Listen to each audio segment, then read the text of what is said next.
It's interesting, back in the day when It's Every Day Bro came out and, like, that whole era, I wasn't even on social media yet, so I was just, like, a random kid in Southern California watching, Mhm. YouTube. I was aware of what was going on, my finger was on the pulse. I would see, like, the Paul brothers just consistently succeed and then fail, and then succeed and then publicly fail massively, and then succeed and then fail. How have you been able to, throughout your entire career, continue to be on the top? It makes no like, we haven't seen a single influencer do what you guys have done.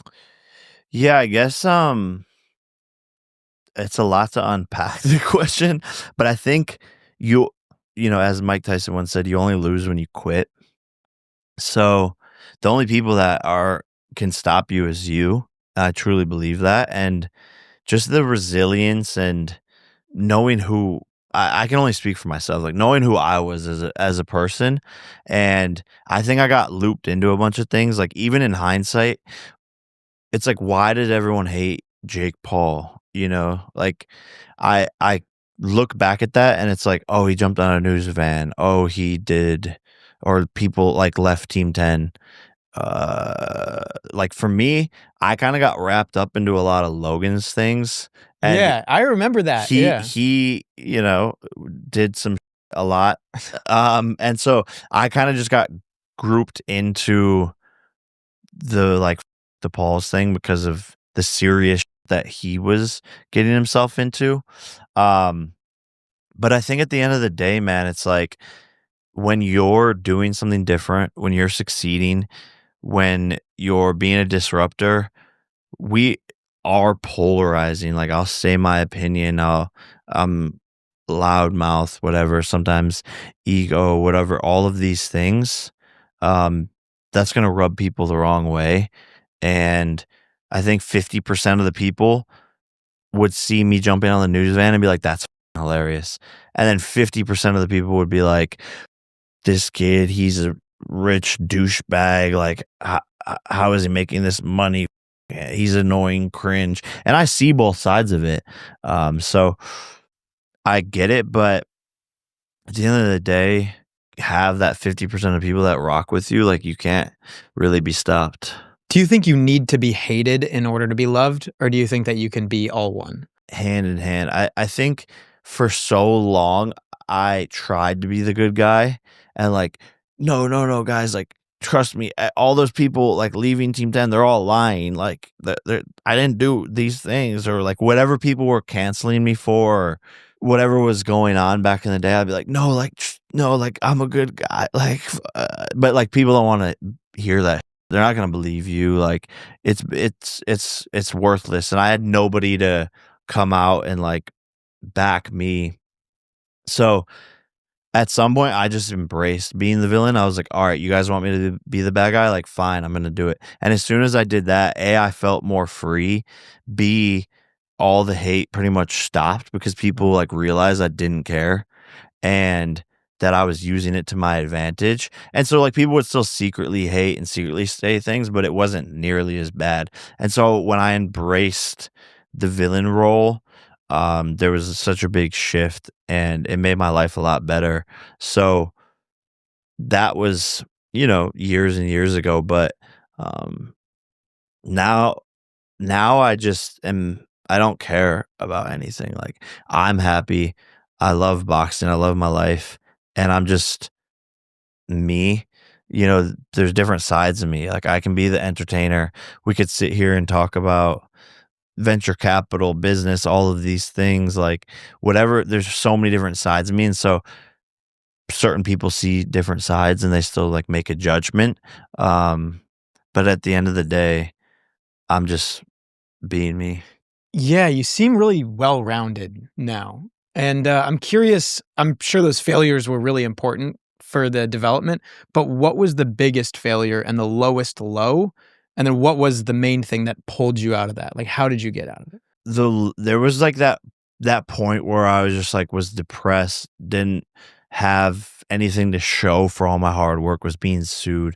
All my friends and people had left the house, and I was just in this, like, big mansion. I was just, like, felt so empty, and there was definitely points where when I was like really hated my life, demonetized off of YouTube because of like Logan's whole scandal and just everything that could have went wrong. And I think the only thing in that moment was really like boxing came into my life, which is why I feel like I owe everything to the sport of boxing because it gave me purpose. I had to focus on the fight. I didn't have time to like feel like a victim or, oh, look at all these bad things happening to me. I just had to win. And I was surrounded by people on the same mission. So like the team and love aspect came back in and I like felt like I had a group of people around me. And it also like healed the relationship with my brother slowly because instead of us fighting, it was like, no, we're on a team fighting these brothers. And all of this basically sort of like slowly brought me back to life. And so really like I think that's why I say it. Like people hate on it, but it's like I would be dead in jail if it wasn't for boxing. It's so interesting because right here in our notes, we have it. By your early 20s, it seems like you had it all. Millions of dollars, millions of fans, a strong legacy. Why pivot to boxing? But you're saying it was essentially the exact opposite. Like you felt like you were lacking in all of those categories, and boxing was kind of the thing that pulled you out of that saved you. Yeah, 100%. And I didn't feel like I was living up to my fullest potential, like being a YouTuber, running around doing these things. And I feel like I could do more or do better in life or be respected more for my talents and my abilities. I don't think people like really saw the ingenuity behind everything that I was doing. And so I just felt like, yeah, I felt lost in all this stuff. And in boxing, everything sort of started to click. Do you think that people doubted you more as a boxer or when you were getting into YouTube? I think people doubted me more as a boxer, just because I had already like been successful on social media. So I don't think anyone really doubted me as like a YouTuber, but it was like, no way can this kid box and beat someone up. And like, he's just like a Disney princess. It seemed like you really treated it though, almost like a startup. Like you really invested heavily in yourself, trainers, diet, nutrition. Yeah. I mean, anything I do, I try to maximize the systems to make it the most prosperous. I mean, that's what I did in YouTube is I saw what was working online, which was like MagCon, all these like friend groups getting together. And that's essentially where I was like, all right, Team 10, everyone's going to move into a house.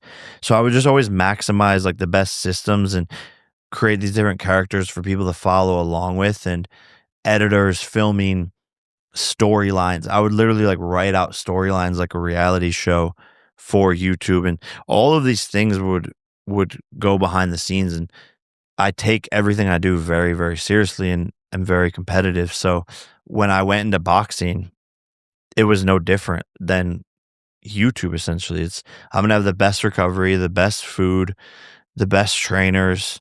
I'm gonna do it every day like I do with YouTube. And it actually brought me back to my roots of being an athlete as a kid in Ohio. So Now, this clip was brought to you by our sponsor, Opus Clip. Most people think Opus Clip is just a clipping tool, but it's way more than that. It's actually a full-on AI video editor. It can pull your long-form content, find the best moments, add captions, B-roll, and even schedule your clips to post all automatically. It's basically your entire post-production team, but way faster and smarter. We use it ourselves to turn long episodes like this with Jake Paul into high-performing clips. And right now, they're celebrating their 2-year anniversary with a huge giveaway. They're handing out $5,000 in cash prizes, exclusive swag, and even a MacBook Pro to one lucky winner. And everyone who joins gets free credits just for participating. All you got to do is head to opus.pro/clip-the-future right now to learn more and enter the contest. Again, that is opus.pro/clip-the-future. We also have a link down below in the description. You can just click it there. Huge thanks to Opus Clip for sponsoring this clip.